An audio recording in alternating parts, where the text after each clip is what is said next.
Have you ever noticed how someone simply leaving your message on seen or replying with just an okay can shake your whole mood, heartbeat, appetite, and even your sleep? Some conversations leave you feeling like your battery dropped straight from 100% to 5%, and still, you can't walk away from that person. Or that feeling when someone pulls away, replies late, and your mind instantly starts writing stories. Maybe I'm not enough. Maybe I'm the problem. This isn't just drama or overthinking. It's the direct effect of your nervous system, your mental health, and your old attachment patterns. Today, we're going to unpack that deep connection. Hello, everyone. I'm Dr. Syed Quadri, a U.S. Board-Certified Psychiatrist. Most people, when they talk about mental health, stop at words like anxiety, depression, panic. But the truth is, your everyday relationships with family, your partner, and your friends are constantly tuning your nervous system. Some relationships quietly send your brain a safety signal and calm your anxiety.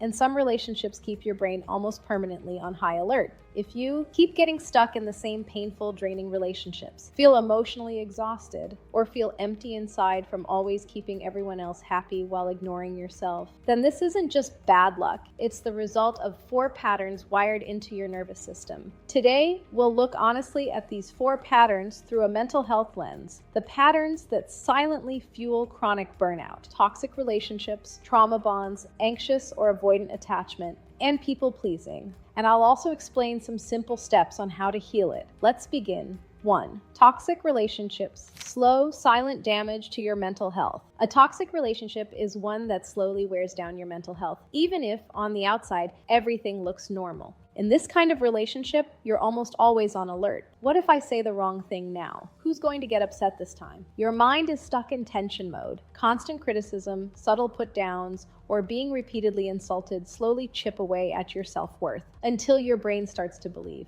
maybe I'm the problem. Even if the relationship doesn't end, inside you start to feel empty, tired, and emotionally numb, almost like a quiet form of depression. A toxic relationship doesn't just break your heart, it dysregulates your entire nervous system. That's why even small things start to feel overwhelmingly stressful. Headaches become more frequent, sleep gets disturbed, and sometimes you may even experience panic-like symptoms. 2. Trauma bond. When your brain gets attached to the pain, a trauma bond forms when the same person who hurts you is also the one who gives you comfort in between. Sometimes they're extremely hurtful, distant, dismissive, or insulting, and then suddenly they switch, showing a lot of love, care, extra attention, gifts, apologies, and affection. This mix of pain plus relief confuses your brain's reward system. Your mind starts to receive a mixed signal. This person is both my pain and my comfort. The impact on mental health is very deep. Your emotional state turns into a roller coaster. One day you feel high, the next day you crash. Over time, this pattern becomes mood swings, irritability, and emotional exhaustion. Your body also starts storing trauma signs like startling easily, feeling sudden fear, intrusive thoughts, difficulty trusting, and always waiting for something bad to happen. The hardest part is this: a part of your mind wants to break away, but another part keeps getting pulled back to the same person, almost like an addiction loop. That's why a trauma bond is fully a mental health topic. In it, your nervous system is constantly stuck between threat and safety, and that ongoing tug of war becomes the root of chronic stress, burnout, and long-lasting emotional exhaustion. 3.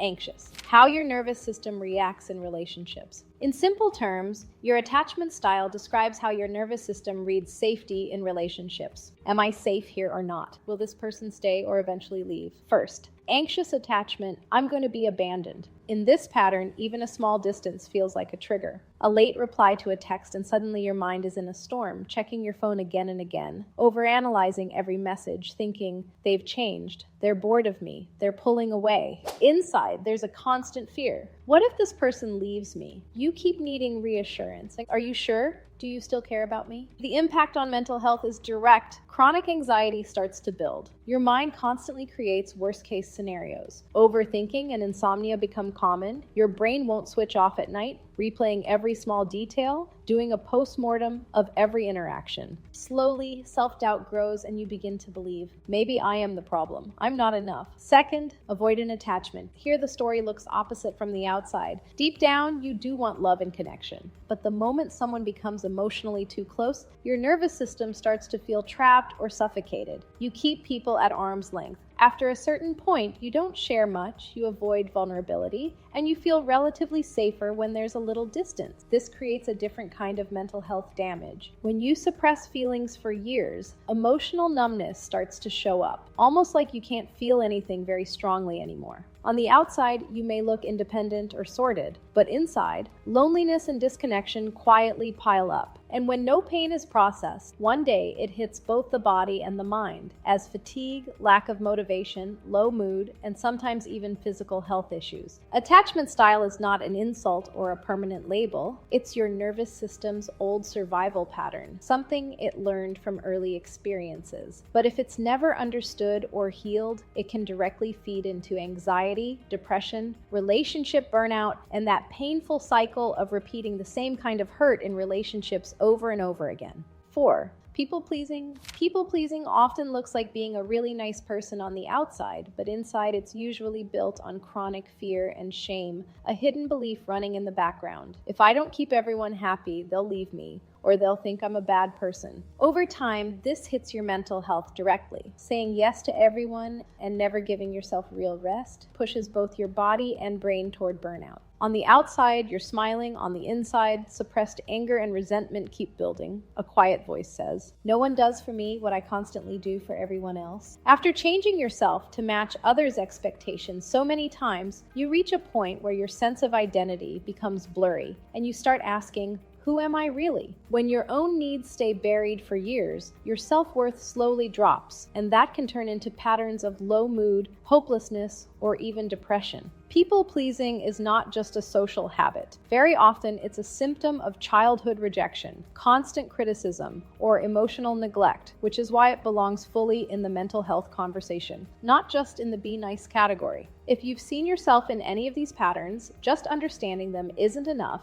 Now you need small daily steps that slowly give your nervous system new experiences. So now let's look at simple everyday healing drills for each pattern. 1. A little daily distance. Healing from a toxic relationship starts with tiny daily steps. At night, write just one line. After talking to this person today, did my body feel heavy or light? And when you're already exhausted, send one simple boundary. We'll talk tomorrow. I'm resting today. Slowly, your nervous system starts to learn who your body feels peaceful around and with whom distance is actually necessary. 2. Gently interrupting the pullback. Breaking a trauma bond means putting small brakes on that automatic pullback. Keep 2 to 3 lines in your phone notes. What ways has this person hurt me? When you feel yourself getting pulled in again, read those lines first, then think. If a message comes in or you feel like texting, don't respond immediately. First, take 5 minutes for 4 to 6 breathing and some water or tea. Then decide, do I really want to reply, or is my nervous system just reaching for the old pattern? 3. Calming the I'll be left brain. To heal anxious attachment, you practice tolerating a little bit of weight every day. Once a day, reply 10 to 15 minutes later to a close person you normally respond to immediately, just once. When your mind says, they're ignoring me, tell yourself, maybe they're just busy. Right now, I'm going to do this one small thing for myself. Before bed, write 2 short lines. What did I do for others today? What is one small thing I did for myself today? This teaches your brain that your value is not decided only by other people's responses. 4. Coming a little closer instead of running. To heal avoidant attachment, you practice coming slightly closer, not just pulling away. Once a day, tell one safe person a simple, honest line. I was a bit off today. That's why I didn't talk much. When you're with someone and feel the urge to leave quickly, stay just 5 extra minutes. That's it. 5. Not for everyone, a little for me. To step out of people-pleasing, choose a small for me moment every day. Once a day, say a clear no to a small request. Not today. I'm tired. When your mind says, what will people think? Remind yourself, I can't keep everyone happy, but I refuse to keep ignoring myself. Build a fixed 10-minute me time in your routine every day, a phone-free walk, music, sitting by the window, or journaling, so your nervous system learns. Your nervous system doesn't get stressed only by work, studies, or money. The biggest impact often comes from the relationships you live in every day. Toxic relationships slowly eat away your self-worth and inner peace. Trauma bond traps your brain in a confusion of pain plus affection. Anxious, avoidant attachment turns every relationship into either alarm mode or escape mode. People-pleasing looks nice outside, but inside it's burnout, anger, and a lost identity. If you see yourself in these patterns, it doesn't mean you're a bad person. It simply means your nervous system is still running on old programming. The good news is, programming can be changed through awareness, better boundaries, choosing safer relationships, and when possible, through therapy or counseling.